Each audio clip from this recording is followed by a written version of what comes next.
Tout d'abord, merci pour l'invitation. Moi, je vais vous présenter un article paru dans Hepatology en mars 2020, publié par Laurent Saval, Portopulmonary Hypertension in the Current Era of Pulmonary Hypertension Management.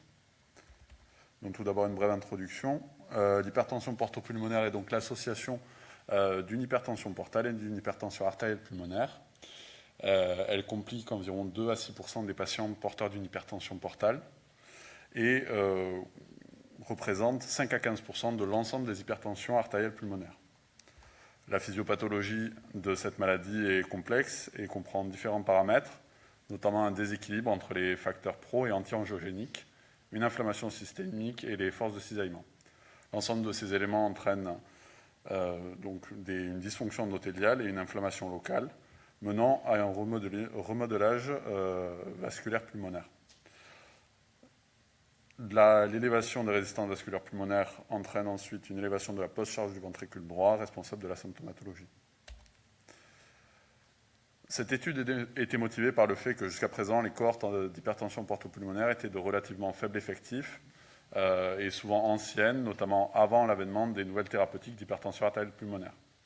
À l'heure actuelle, la prise en charge de l'hypertension portopulmonaire et selon les recommandations européennes et de cardiologie et de pneumologie, similaires aux autres causes d'hypertension artérielle pulmonaire, mais avec un faible niveau de preuve, puisque les patients porteurs d'hypertension portopulmonaire étaient généralement exclus des essais randomisés pour les traitements d'hypertension artérielle pulmonaire.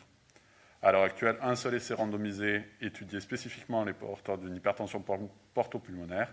Il s'agissait de l'évaluation du massitentan, qui présentait une amélioration de la résistance vasculaire pulmonaire après 12 semaines de traitement. Donc, les patients inclus dans cette étude étaient des patients naïfs de traitement qui ont été inclus prospectivement dans la cohorte française d'hypertension pulmonaire entre janvier 2007 et janvier 2017. Ils présentaient une hypertension artérielle pulmonaire précapillaire définie par une pression artérielle pulmonaire moyenne supérieure à 25 mm de mercure, une pression capillaire inférieure à 15 mm de mercure et des résistances pulmonaires vasculaire supérieure à 3 unités de Wood. L'hypertension portale, quant à elle, était définie par un gradient porto-sushépatique supérieur à 5 mm de mercure, ou l'existence de signes cliniques et radiologiques évocateurs d'hypertension portale, ou par l'existence de shunts portosystémiques congénitaux. Au total, 742 patients ont été inclus dans cette période dans la cohorte française d'hypertension pulmonaire avec l'indication hypertension portopulmonaire. 105 patients ont été exclus de l'analyse car ils ne complétaient pas totalement les critères précédemment établis. C'est donc au total 637 patients qui ont été analysés. 10% n'ont pas reçu de traitement spécifique. 75% ont reçu une monothérapie, dont 50% par inhibiteur de la phosphodiestérase de type 5, 20% par antagoniste du récepteur de l'endothéline et un peu moins de 2% par analogue de prostacycline par voie intraveineuse.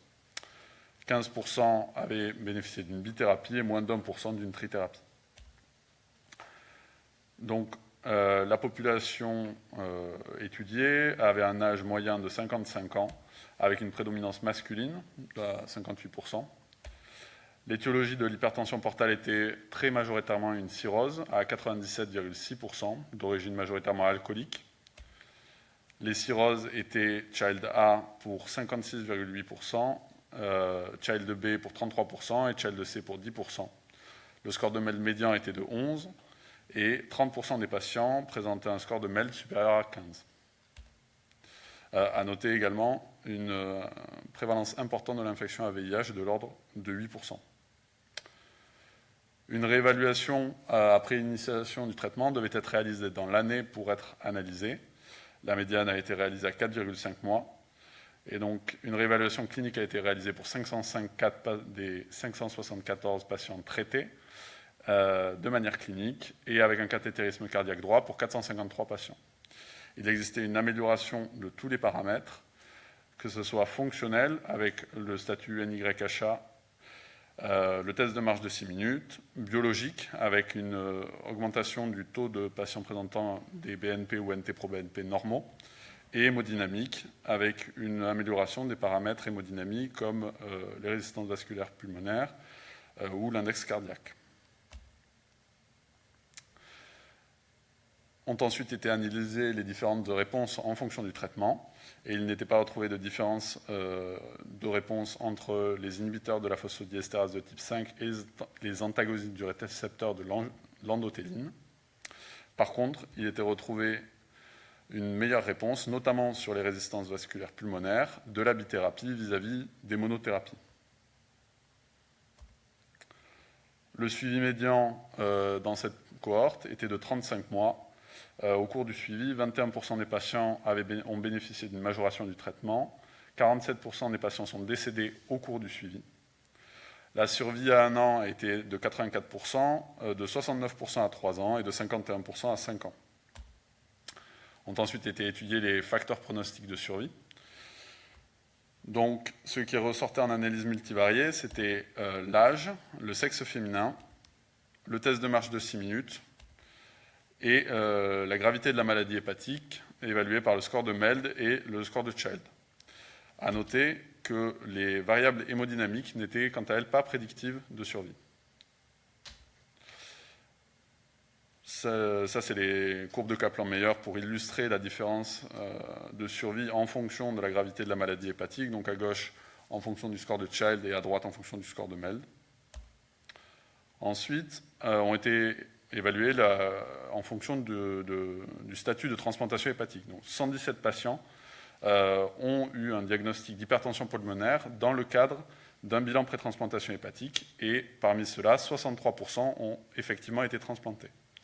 Donc chez ce sous-groupe de patients, donc les patients transplantés, il est observé une meilleure survie, que ce soit vis-à-vis des patients qui avaient une indication de transplantation hépatique mais pas transplantés, et également vis-à-vis des patients qui n'avaient pas d'indication pour une transplantation hépatique. Sur la courbe de droite, on voit l'évolution de la survie après transplantation hépatique. Et on observe notamment qu'il y a eu pas mal de décès précoces. Donc il y a eu notamment 6 décès dans le mois suivant la transplantation hépatique pour des complications d'hypertension artérielle pulmonaire. Le bénéfice de la transplantation hépatique était conservé dans les différents sous-groupes, notamment en fonction de la gravité de la maladie hépatique et en fonction du score de MELD. Les données principales de cette étude étaient donc une efficacité similaire des inhibiteurs de phosphodiestérase de type 5 et des antagonistes du récepteur de l'endothéline en monothérapie, une supériorité de la bithérapie par rapport à la monothérapie. La survie est associée à la sévérité de la maladie hépatique, ainsi qu'à l'âge, au sexe et au test de marche de 6 minutes. Les patients transplantés présentaient dans cette cohorte une meilleure survie que les autres. Les points forts de cette étude étaient qu'il s'agissait d'une large cohorte, traitée selon les recommandations actuelles d'hypertension artérielle pulmonaire. Les points faibles, qu'il s'agissait d'un recueil de données essentiellement rétrospectif et qu'il existait pas mal de données manquantes, notamment chez les patients transplantés, et qu'il n'existait pas de données sur les effets indésirables, notamment s'il a existé des décompensations d'hypertension portale sous traitement vasodilatateur. Les perspectives à l'heure actuelle sont donc essentiellement la question de la place de la transplantation hépatique chez ces patients. Pour conclure, l'hypertension portopulmonaire est une complication grave de l'hypertension portale. La prise en charge thérapeutique actuelle est efficace et applicable.